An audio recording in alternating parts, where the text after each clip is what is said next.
Hello, my beautiful lily pads. We are back with the continuation to the Saga the Youngins video, Renting from a Slumlord, Part 2. That's a pretty interesting story last time, so let's see how he ends it. Because it seemed pretty obvious that you shouldn't be renting from this person from the house they showed them.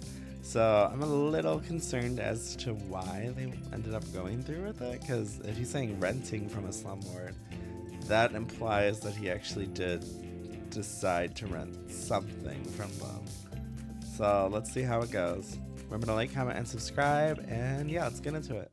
Alright, so if you're coming from part 1, so we leave that situation expeditiously, and obviously we're like, bro, no way we could rent from these people. Not if the rent was negative, not if they paid us to rent from them. In fact, I might need therapy right now just to be able to scroll through Zillow again. And here's what's crazy. As she was driving us back to the office, she's saying how the next step is to complete a credit check, and then after that you'll hear from us in 3 to 5 business days. I'm like, the next step? Yeah, the next step is away from you. We all just get in our cars as fast as possible and drive out of there. And we all go somewhere to eat afterwards. And so we're at dinner. You know, the past couple hours have felt like a fever dream between everything that's happened. But we eat, and after we finish eating, we immediately start looking for another place. Because we were starting to run out of days before we needed to find somewhere. So we're back to the drawing board. We're like, yeah, hit that minimum rent filter and raise it up just a tad. Get rid of all the murder funhouse. And the thing with that company is we start seeing their name on other listings. They had multiple houses all over the city. So now we're having to double check every rental to see who listed it. Zillow turned into a minefield all of a sudden. So we're looking for the next best option when we come across another place that seemed like a good deal, and this one looked promising. And I know we said that about the last one, but this one we really thought could be the one. So we go through the same process as before. We call their office, and this time they tell us just to meet them directly at the house for the tour. Oh, so the next day, we all show up at the house, and this guy meets us there who introduced himself as somebody that worked for the owners of the house, who he said were this elderly husband and wife. So he lets us into the house, and it was actually, you know, free of rice, no boarded up windows. The house was very old though. I don't think not one singular piece of anything in that place had been changed out or updated from the original house 60 years ago. And nothing was physically dirty, but all of the finishes were so old, they were just kind of stains from wear and tear ingrained into everything. The floors, walls, sinks, everything. But really, the house itself was fine. You know, it was a good tour. House was good. The only thing that was slightly off was this guy who worked for the owners. This dude was a character. The best way I could describe him, I want you to imagine if Saul Goodman was a real estate agent. That was the guy who showed up for our tour. And I knew I was right about. Who the fuck is Saul Goodman? Don't go referencing people that nobody knows. Let me Google it right now. Google.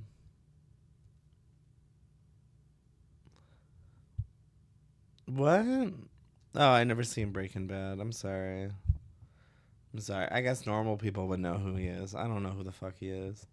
Him when months later we would actually catch bro in the middle of some tomfoolery when on multiple occasions actually we saw him just camping outside of our house in his car, the same Chevy he pulled up in when he met us for the tour. We'd see him across the street through the windshield just chilling, feet kicked up, and I don't know, was he spying on us, just checking in? Were the owners sending him on side missions to inspect our movements? One time was at like 11 p.m. too, so that was kind of interesting. But as of right now, all seemed well with the house. The tour was fine. The price was amazing. I think we paid $400 a month in rent each, which was a great deal for that area at the time. So boom, we signed the lease, and later that week they hand us the keys.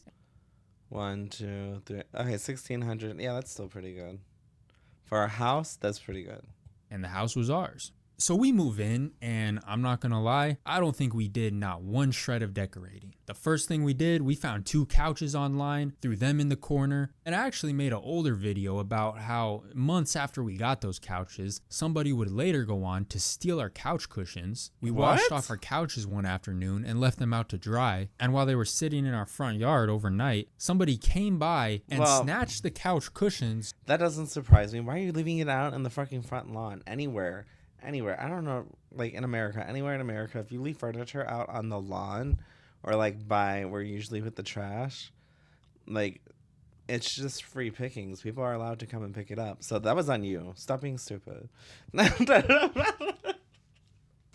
You shouldn't have been surprised that somebody came and grabbed the cushions. But left behind the actual couch. Somebody legitimately hit a lick on our couch cushions. But for the time being, we had 2 fully intact couches. A couple days later, Ricky pulls up in his truck with a table in the back. He's like, yeah, I got a coffee table for the living room. I got a deal. It was free. I was like, free? Oh, He's like, yeah, I found it down the street in the alley. So boom, we threw that thing in there, and that was all we needed. That was home sweet home right there. We were chilling. Now, over the... Oh my God, these guys are so simplistic.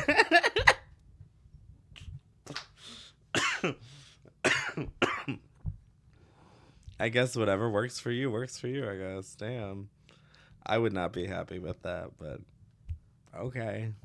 The course of living there, the house wasn't the worst thing ever, although we most definitely did hit a couple of rough patches. Hey, that $400 a month rent wasn't gonna come without strings attached. The first one being the classic landlord special, the oldest trick in the book, which was all of the bug problems. And we didn't have it horrible, like we never had rats like the stories I've heard from New York. And by the way, I gotta go on a side tangent here because I recently found out that over in New York, you guys just recently got trash bins in 2024. No wonder you guys have rats, bro. Just throwing... Wait, do they really not have trash bins? Where the fuck did they throw out their crap? Their crap.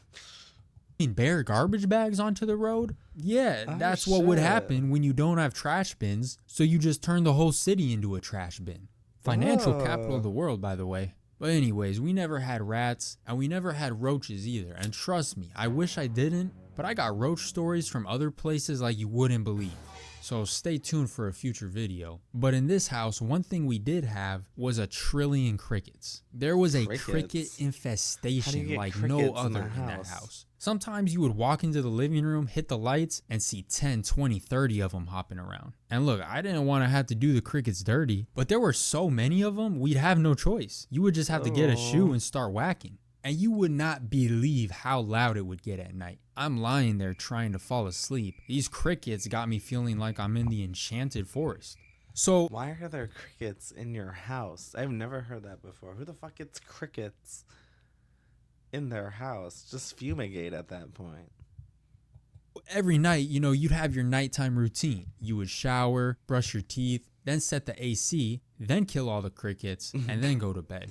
But there would always be those extra few that you would miss because let 15 minutes go by and they would definitely let you know that you missed them. You're trying to sleep and all you can hear is some cricket yelling at the top of his lungs, apparently sharing very important news with the cricket community. Well, they don't yell, I know they some use of their you are legs. hearing this right now thinking about, wait a minute, that's kind of a vibe to fall asleep to the sound of crickets. I mean, they even got cricket sound videos to fall asleep to all over YouTube. But look, the crickets are cool for the first 3 days maybe, but it's not like you're really in the proper setting for that kind of thing, in the forest in a tent and they're faintly off in the distance somewhere. That's cool. But see, it's completely different when there's 7 of them pinging off of each other all up and down your hallway. The charm disappears immediately. It's like Mother Nature gave you free tinnitus. And the other thing with these crickets is they would play mind games with you. They would. You'd be in your bed at night trying to sleep and you'd think you hear one in the living room. So you get up to go find them, start walking down the hallway. But once you get to the living room, it starts sounding like, no, wait a minute. I think it's actually coming from the other end of the hallway I just came from.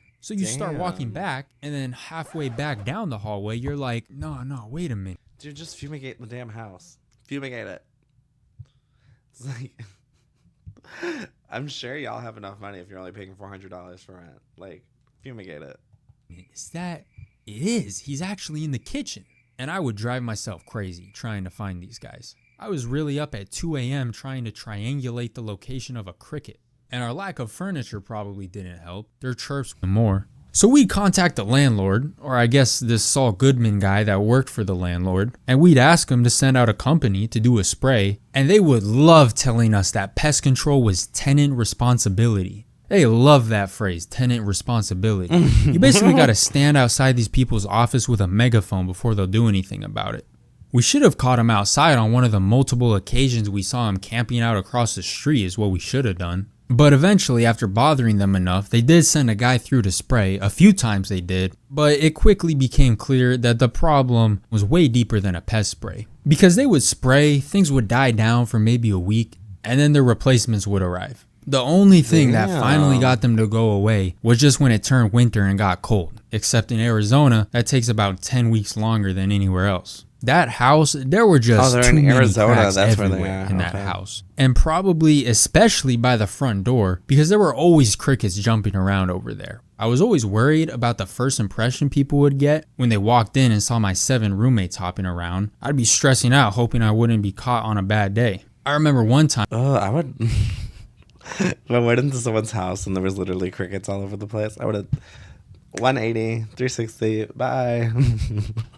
I'm not staying. I was with a friend and I had to stop by the house to pick something up. I opened the door and there were immediately just a colony of crickets bouncing around at our feet. I grabbed a broom to start sweeping them out the front door. I was just going to start swinging on them. But then she got mad and pushed me away. She was like, wait, stop. And then knelt down and picked one of them up, talking about, look how cute the cricket is. She started petting him with her pointer finger. That gave me the heebie-jeebies. Yeah, I was like, look, you don't want to hear about what happened to all of his cousins yesterday afternoon. But I remember the worst it ever got is this one night when this one cricket humiliated me so bad. So I'm chasing this cricket around my room, and this was a daily occurrence at this point. And that room had tile floors, but I always liked carpet in my room. So way back when we first moved in, I went and got a roll of carpet and rolled it down over the tile. But the thing with this carpet, which I wish I knew when I bought it, is that these crickets blended in perfectly with it. It made them so difficult to see. I'd have to like hyper focus my vision, use 110% brain power just to track where they would move against the carpet. So on this night, I'm chasing this cricket around my room, losing him, then finding him again every other second. I feel like I'm in a Tom and Jerry episode. I'm jumping between stuff, over stuff. At which point, he hopped under my bed. But I'm on him, right? I jump across the room, fling up my mattress as fast as I can before I lose him. The one problem was I had this TV that was sitting on my nightstand right next to my bed. And the TV hung off the end of my nightstand by maybe a couple inches. No. So when I had pulled up the mattress, I flung it up so forcefully and it clipped the corner of the TV and it sent the TV flying. Just flipped it over lengthwise through the air. I don't even know where it hit because I was so focused on finding this cricket. I didn't even know. Why is it so close to your bed though? How bad are your eyes? Notice what had happened with the TV until I heard the crash behind me. I turn around, the whole thing is cracked 1,000 different ways, and when I plugged it in, all I saw was purple and yellow and green. And the cricket was long gone by now, played me like a fiddle, probably couldn't wait to tell his cricket buddies how he bamboozled me. So the cricket war was not going well. We can't get rid of them, now I'm down $400. Yeah, they got it. Another, you could say, interesting feature that this house came with was the washing machine situation. This washer that they had in there was, first of all, probably older than me. And this machine would make incredible noise. I'm not talking about how some washers bang around a little bit when they run. No, this was the loudest metal clanging, banging, hammering sound. You might as well have thrown pots and pans in there and run it on high speed. You wouldn't be able to tell the difference. The drum on the inside was so crooked and dented, it would just slam against the side of the machine on every single rotation, metal on metal. This machine was so scuffed, I don't know how it still ran. It did wash the clothes though. It got the job done. I was gonna say, very how is it still loudly. working? In fact, so loudly, we could not do laundry at night or in the morning because nobody in the house could sleep through it. And the worst part, just the cherry on top, was the washer and dryer were in the kitchen, right next to the sink. So even when we did do laundry during the day, you had to listen to what sounded like construction work while you cooked spaghetti.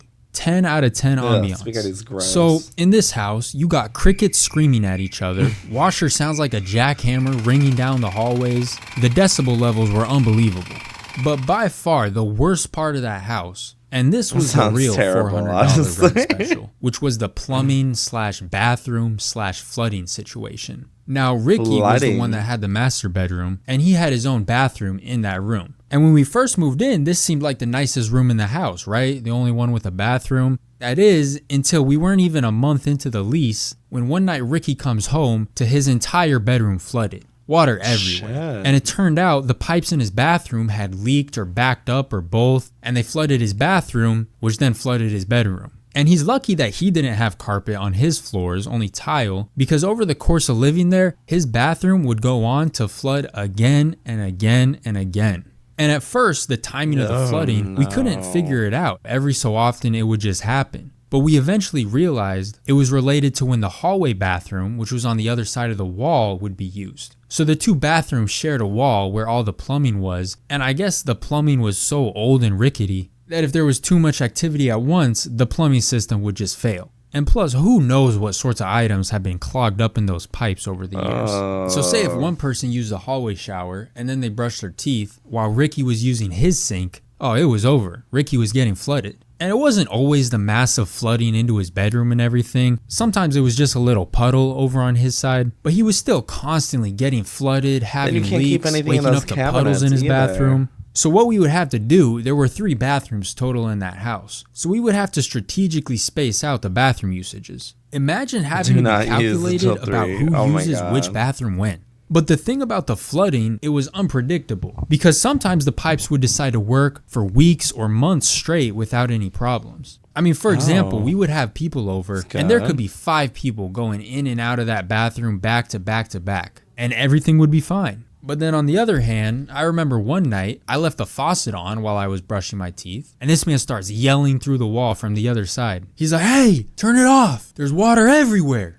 He's banging on the wall so loud, I thought his fist was going to punch through the drywall. So we would have good stretches where we would go months without there being any issues at all. But then out of nowhere, boom, things would flood 3 days in a row. So I don't know, make it make sense. And during the good stretches, everybody would just kind of forget we even had problems and go about business as usual. So I remember one time when we were in the middle of one of these good stretches, we're not even thinking about the pipes. It had been, I think, a few months since we last had issues. We've been using the bathroom back to back to back. I'm taking 20-minute showers, no problems in sight. And the end of the week was coming up and we're all talking about what we were going to do over the weekend. And we're like, yeah, let's throw a house party this weekend. So we make a party flyer, send it out to a bunch of people, told those people to invite people. And Saturday night, I guess I don't know regular people because, like, who the fuck makes a party flyer? What? What? What? That's so weird. That's very weird.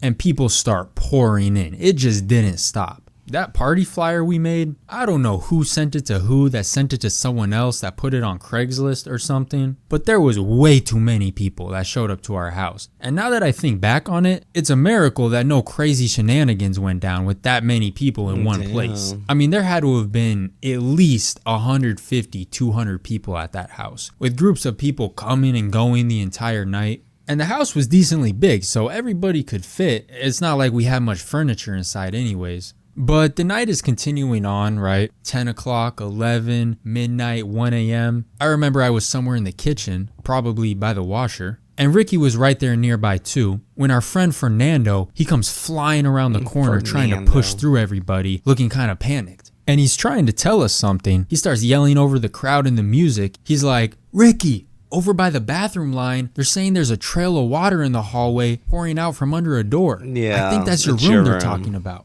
Ricky's like, "What? No, it can't be my room." Yeah, but I'm not gonna lie, as soon as I heard the words water and bedroom door, I already knew. Yeah. And Ricky definitely knew too. He was just in denial. So we start pushing our way through the crowd. Everyone is packed shoulder to shoulder down the entire hallway. We're trying to get through. And unfortunately, before we're even halfway down the hall, I was already seeing large puddles of water. So we get back to his bedroom door, and sure enough, there's just a slow trickle of water flowing out from under it. Ricky pulls out his keys. He's frantically trying to get the door open.